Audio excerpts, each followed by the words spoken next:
నమస్తే నాగేశ్వర్ గారు.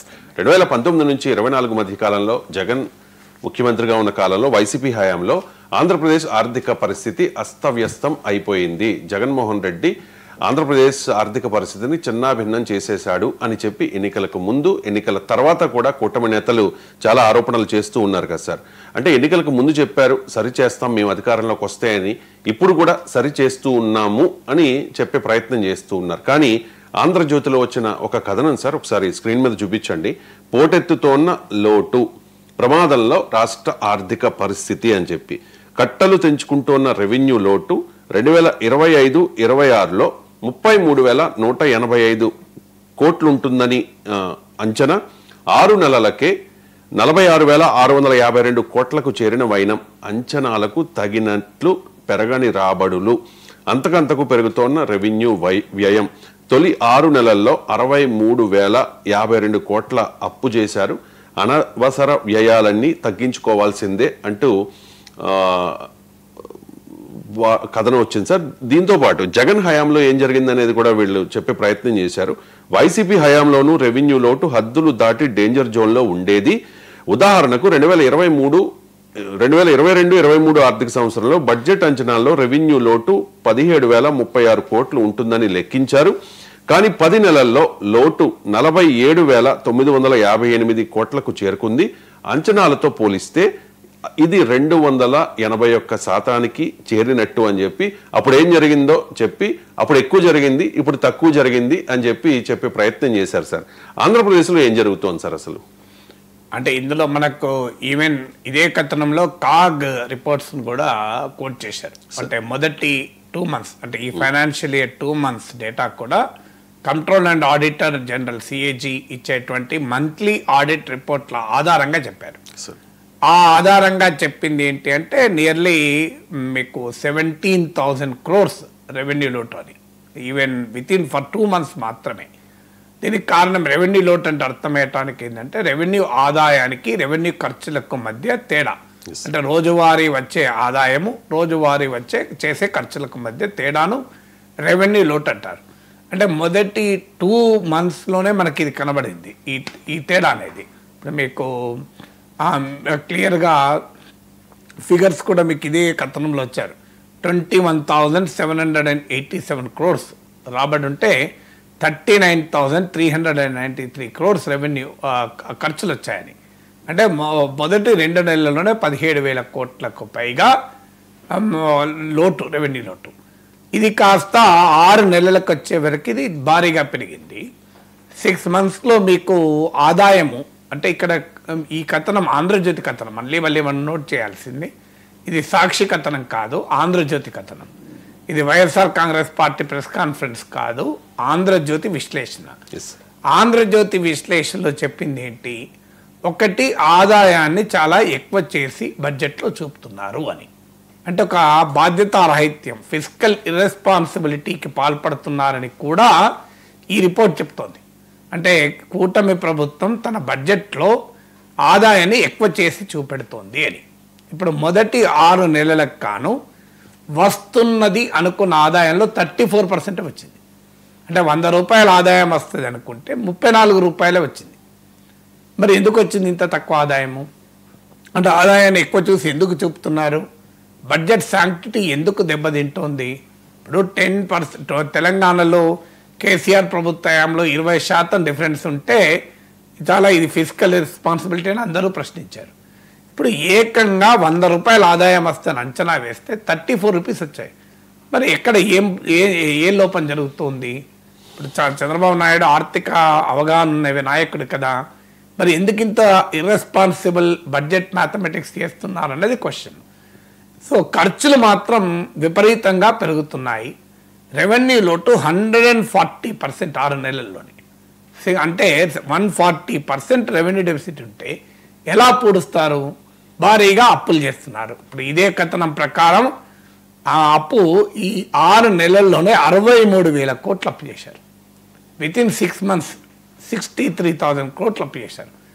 ఇలా అంటే ఇయర్ మొత్తానికి వచ్చేవరకు 1,50,000 కోట్లకు, ఈ లెక్కలు ఇదే రేంజ్లో ఉన్న 1,26,000 కోట్లు ఉంటుంది. సాధారణంగా ఫైనాన్షియల్ ఎండింగ్లో అప్పులు ఎక్కువ చేస్తారు, ఖర్చులు ఎక్కువ పెడతారు. దీంతో కలిపితే 1.5 lakh crores దాకా వెళ్తుంది అప్పు ఒక్క ఏడాదిలోనే. మరి ఇప్పటిదాకా మనకు చెప్పింది ఏంటి? జగన్మోహన్ రెడ్డి ఆర్థిక పరిస్థితిని అన్యాయం చేశాడు, సంపద సృష్టించకుండా ఖర్చులు చేశాడు, ఫలితంగా అప్పులపాలు చేశాడు, రాష్ట్రాన్ని అధోగతి పాలు చేశాడని కదా చెప్పింది. చేసిన మాట నిజమే, కాదని మనం ఏం అనడం లేదు. మీరు నా యూట్యూబ్లో కూడా వీడియో చూడండి.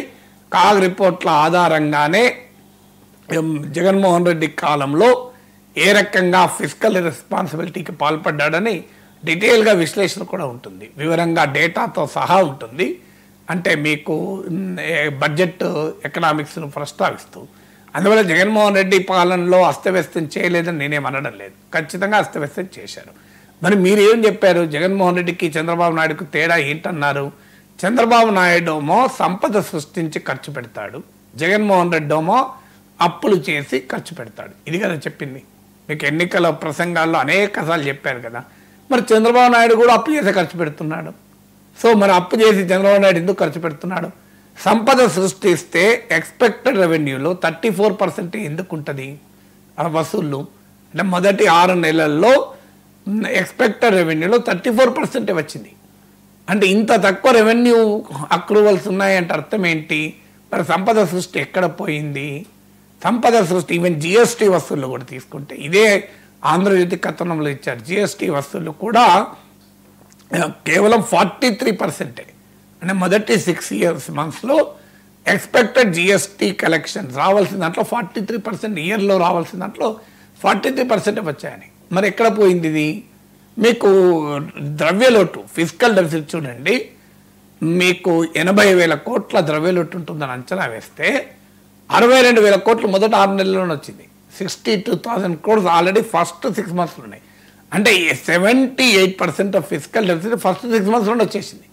అంటే అర్థం ఏంటి? రేపు ఫైనాన్షియల్ ఇయర్ పూర్తయ్యేంత వరకు బడ్జెట్లో అంచనా వేసిన దానికన్నా 200%, 150% ద్రవ్యలోటు పెరగబోతోంది. మరి ఇలా రాష్ట్రాన్ని ఏం చేయబోతున్నారు? మరి సంపద సృష్టి ఎక్కడ పోయింది? సంపద సృష్టించినప్పుడు జిఎస్టీ ఉరుకులు పరుగులు తీయాలి. అంటే మొదటిగా చంద్రబాబు నాయుడు చెప్పింది ఏంటి? జగన్కు తనకు తేడా, జగన్ అప్పులు చేసి ఖర్చు పెడతాడు, తాను ఆదాయాన్ని సృష్టించి ఖర్చు పెడతానని చెప్పాడు. ఆంధ్రజ్యోతి కథనం ప్రకారం అది తప్పని తేలిపోయింది. మొదటి 6 నెలల్లోనే 63,000 కోట్లు అప్పు చేశాడు. సో చంద్రబాబు నాయుడు కూడా అప్పు చేసే ఖర్చు పెడుతున్నాడు తప్ప ఆదాయాన్ని సృష్టించలేకపోతున్నాడు. ఏడాదిలో ఎక్స్పెక్టెడ్ రెవెన్యూలో 34% వచ్చింది. ఖర్చును నియంత్రించలేకపోతున్నాడు. అంటే ఫైనాన్షియల్ మేనేజ్మెంట్ చేయలేకపోతున్నాడు.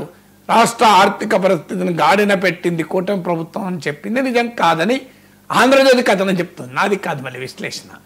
ఇక రెండవది ఇంకోటి ఏం చెప్పారు?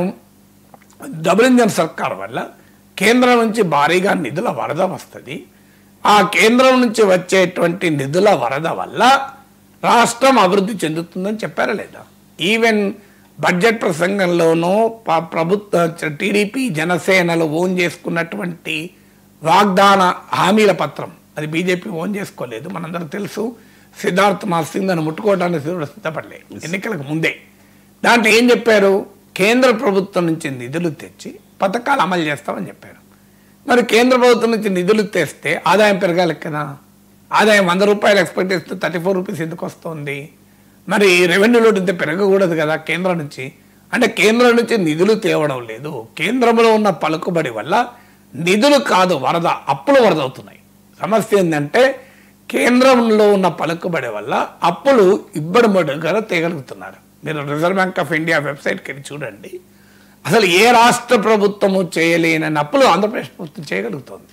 మీరు తెలంగాణతో కూడా పోల్చండి. అసలు ఆంధ్రప్రదేశ్ ప్రభుత్వం అప్పులు చేయడానికి ఎలాంటి అడ్డులు లేవు, అడ్డంకులు లేవు, అభ్యంతరాలు లేవు. కారణం ఏంటంటే డబుల్ ఇంజన్ సర్కార్. అంటే డబుల్ ఇంజన్ సర్కార్ వల్ల కేంద్రం నిధులు ఇస్తుంది అని అందరూ మనం నమ్మించారు ఎన్నికలకు ముందు, ఇప్పటికీ నమ్మిస్తున్నారు. కానీ ఆంధ్రజ్యోతి కథనం ఏం చెప్తోంది? డబుల్ ఇంజన్ సర్కార్ వల్ల కేంద్రం నుంచి నిధులు రావడం లేదు, అప్పులు వస్తున్నాయి. దీనికి క్లాసిక్ ఎగ్జాంపుల్ అమరావతికి 10,000 కోట్లు అప్పిచ్చారు తప్ప నిధులు ఇవ్వలే. మీరు ప్రపంచ బ్యాంక్ నుంచి అప్పులు ఇప్పించారు. మనం మొదటి నుంచి చెప్తున్న అంశం ఇదే కదా, అయ్యా కేంద్రం నిధులు ఇస్తలేదు అప్పులు ఇస్తున్నది అని.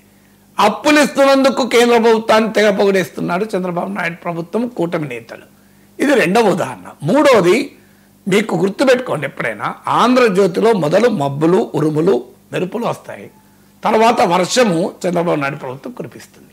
మీరు ఎప్పుడైనా చూడండి, ఎమ్మెల్యేల వస్తువులపైన మొదలు వచ్చింది కథనం ఆంధ్రజ్యోతిలో, తర్వాత చంద్రబాబు నాయుడు వాళ్ళకు వడ్డించడం. నెక్స్ట్ మీరు ఏ అంశమైనా తీయండి, ముందు ఆంధ్రజ్యోతిలో మనకు కథనం కనబడుతుంది.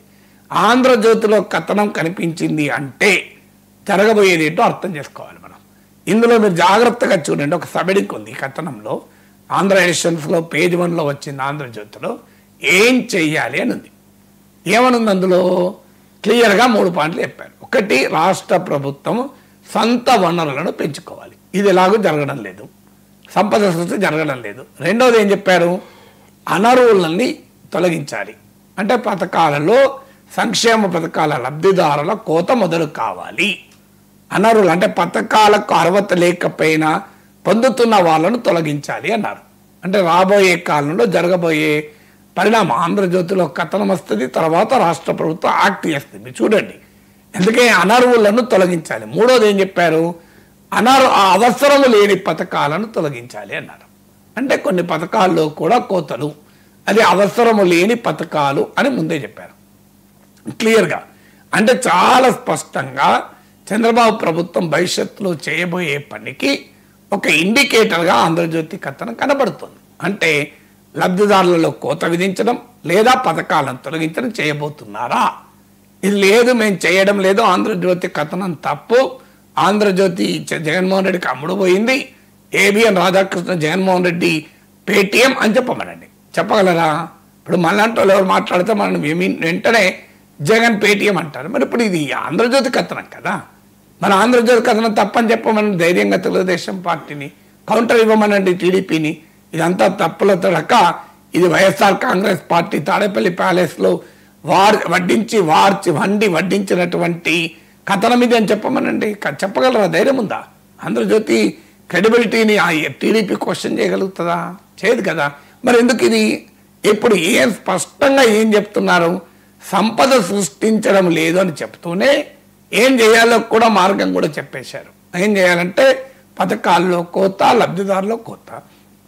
మరి ఈ పరిస్థితికి తప్పెవరు? వీళ్ళనెవరు? ఈ కథనంలో చెప్పరు. ఈ కథనంలో మరి చంద్రబాబు నాయుడు ప్రభుత్వం ఎందుకు విఫలమైంది సంపద సృష్టిలో అనే పాయింట్ లేదు.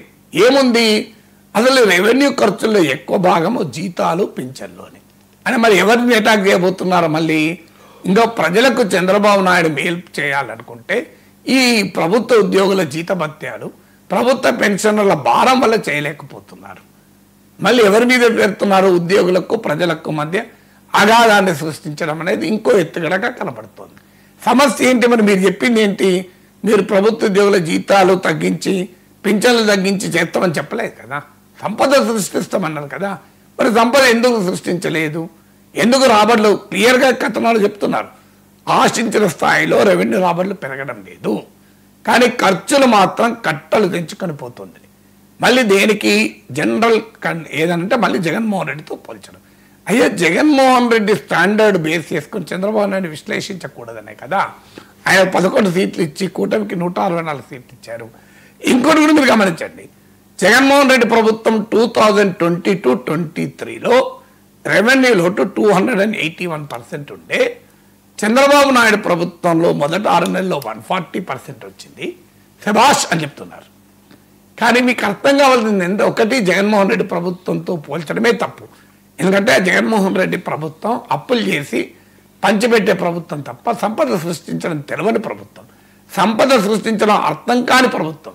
చంద్రబాబు నాయుడు అలా కాదే, సంపద సృష్టించడం తెలిసిన మనిషి కదా, అది అలా పోలిక చేయడమే తప్పు. రెండవది, 2022-23 ఫైనాన్షియల్ ఇయర్ ఎప్పుడు రవిశంకర్ గారు కోవిడ్ తర్వాత, అవునా కదా? 21లో కూడా మన సెకండ్ ఫేజ్ కోవిడ్ వచ్చింది భయంకరంగా.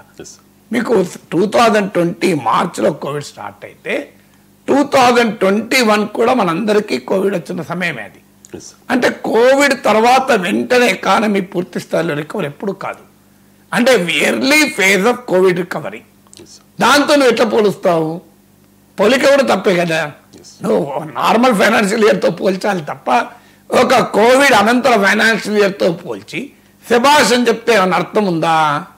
లాజిక్ ఉందా? అదేమైనా సో చూడండి కథనంలోనే ఇచ్చిన పోలిక, నేను చెప్పేది కాదు. 2022-23లో జగన్మోహన్ రెడ్డి ప్రభుత్వ హయాంలో రెవెన్యూ లోటు 281%, ఇప్పుడు 140% అంటే శభాష్ అంటే ఏంటి?